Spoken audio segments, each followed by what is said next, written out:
Welcome to GIS Tonight, tracking ongoing news in government and human interest topics. In this special edition, we look back at the recent official opening ceremony for the Supreme Court building on White Park Road. We will share with you the main points made by the three major speakers and give you a brief look inside the facility. It has been described as an impressive structure, a magnificent edifice, an ultra-modern facility. Certainly, the Judicial Complex, home of the Registration Department, the Community Legal Services Commission and the Court Process Office, the Supreme Court of Barbados stands out as a landmark just on the outskirts of Bridgetown. The building was completed in 2009, and at the start of the legal year 2009 to 2010, a special sitting of the court was held for the first time in the new judicial complex. Well, I'm delighted to welcome you all to this special sitting of the Supreme Court to mark the commencement of the legal year 2009 to 2010. Construction was made possible through a private-public sector partnership known as a Special Purpose Vehicle. Under the project, a company, which is a joint venture between the Barbados government and RBTT Bank, was formed. That organization, White Park Development Limited, owns and manages the building.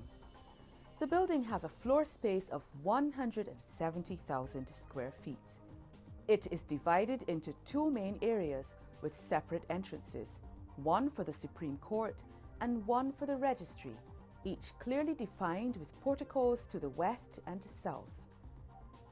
These are linked with gardens to give an attractive open space with a paved plaza, fountain and sunken garden. The official opening ceremony was held outdoors under a tent, which was set up in the midst of the paved plaza in front of the entrance to the Supreme Court. It was in this beautiful setting that the invited guests heard from a list of speakers, including Prime Minister Stewart, Attorney General Adriel Brathwaite, and Acting Chief Justice Mr. Justice Sherman Moore, who was happy to deliver the welcome address. He devoted a part of his speech to the facilities themselves and took time to remind those who will work there about their duty to the people they serve. The building at Coleridge Street served us well over the years, but had long since outlived its purpose.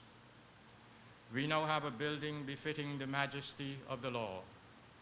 It is the duty of all of us who are charged with the administration of justice to bring about the transformation that is necessary to meet our local, regional, and international obligations. We moved into this building on the 5th of October 2009.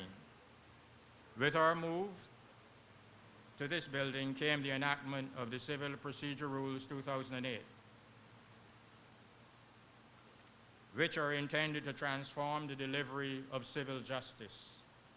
The building is also equipped with state-of-the-art information technology, which is required for efficient and effective use of the civil procedure rules. Those rules have removed from litigation much of the complexities evident in the 1982 rules. With the completion over time of cases commenced under the old rules, the full implementation of the civil procedure rules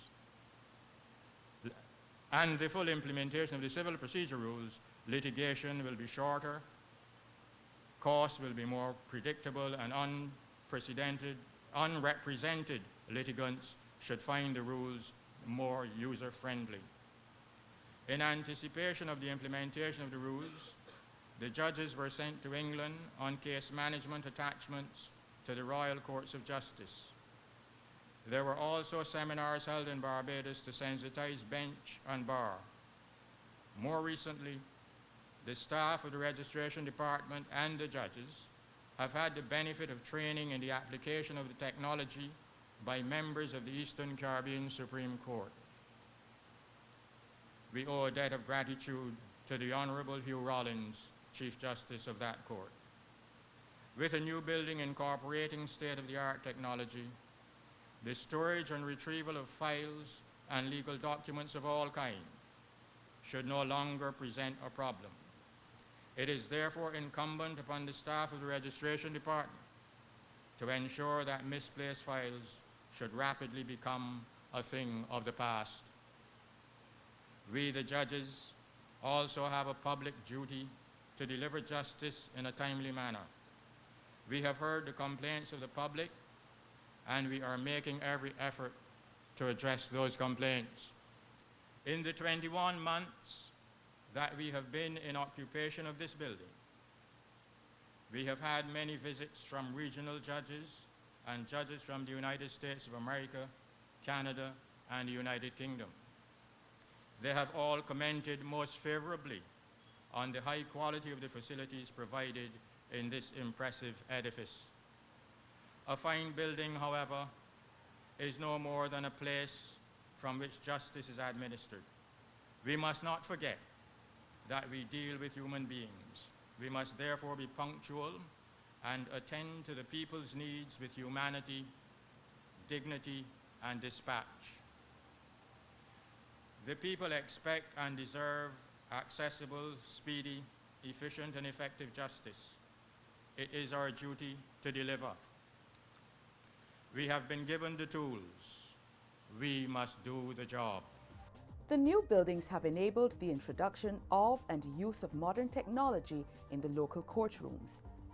The need for a modern system was one of the areas addressed by Attorney General and Minister of Home Affairs Adriel Brathwaite in his turn at the microphone. He noted that the provision of adequate accommodation for the judiciary was one of vital importance in ensuring that justice was swiftly and fairly dispensed, and that the courts were at the heart of the administration of justice. The Attorney General also outlined plans for other reforms based on recommendations by the Family Law Council, as well as other improvements to the system. The system of collection and distribution of maintenance in the magistrate courts has been very problematic and unsatisfactory, and will soon be dealt with by legislative reforms in the area of maintenance, custody, and access to children. The government is committed to finding ways for children to have their basic needs met in circumstances where parents are unable to do so adequately. However, we will not allow a system which allows fathers to escape their financial and other obligations to their children. As a government, we are firmly committed to the concept of families first.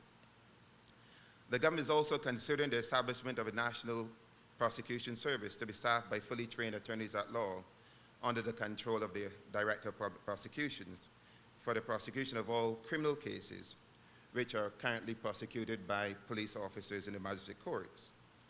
The Legal Profession Act will be modernized over the next few months to ensure greater protection of client affairs. Indeed, I have already initiated dialogue with the Barbados Bar Association in this regard. We are presently working with a service provider to have the laws of Barbados online and available for access for all citizens and users of our laws. These are all areas that the government is continuing to work on to improve the system of justice in Barbados.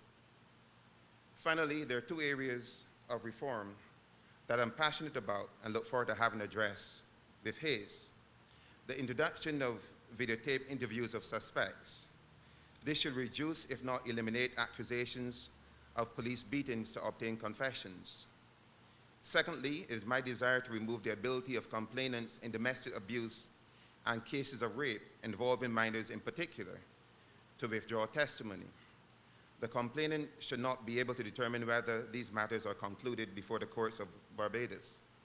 These offenses are not against the complainant, but against all Barbadians, and should not be compromised by one individual. The featured speaker at the ceremony was Prime Minister Frundle Stewart, who lauded the efforts of past Attorneys General and the former Chief Justice in bringing to reality the dream of a new building for the Supreme Court. But Mr. Stewart's main message centered on the deeper reason for the provision of a building such as this one. For him, the ultimate justification for the building and the expense involved is to improve the administration and dispensation of justice. That is what matters to the people who depend on the services those who work in this building are supposed to provide. If after the fine speeches and an impressive event this evening. Prisoners are going to continue to endure remand for, in some cases, up to 5 and 6 years. What we do here this evening will count for nothing. If, in the opinion of a suffering mother or child, delinquent fathers whom everyone else can find, this or that marshal of court still says he or she cannot find, what we do here this evening will count for nothing. If litigants have to continue to wait in some cases for years to get a judicial decision, what we do here this evening will count for nothing. If ordinary members of the public are made to feel like irritants when they come to do business in this building, what we do here this evening will count for nothing. John F. Kennedy, the late President of the United States of America, was right when in 1961 he reminded us, and I quote, "Civility is not a sign of weakness, and sincerity is always subject to proof."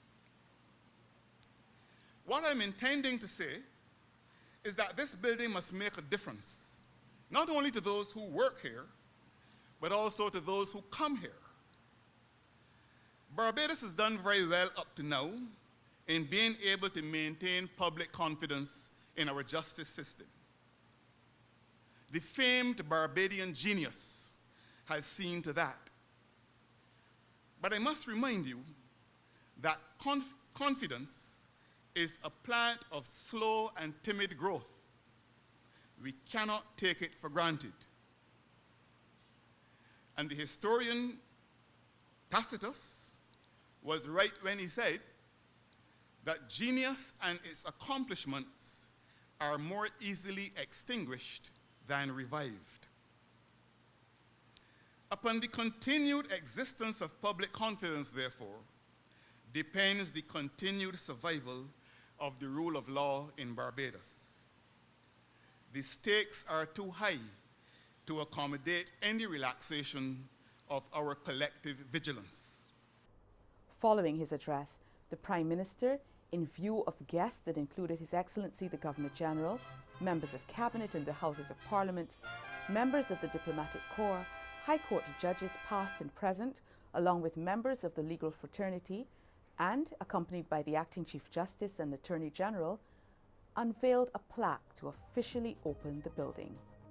After the ceremony, the guests were able to tour the building that includes a triple-height public atrium with glass balustrades and natural light from above.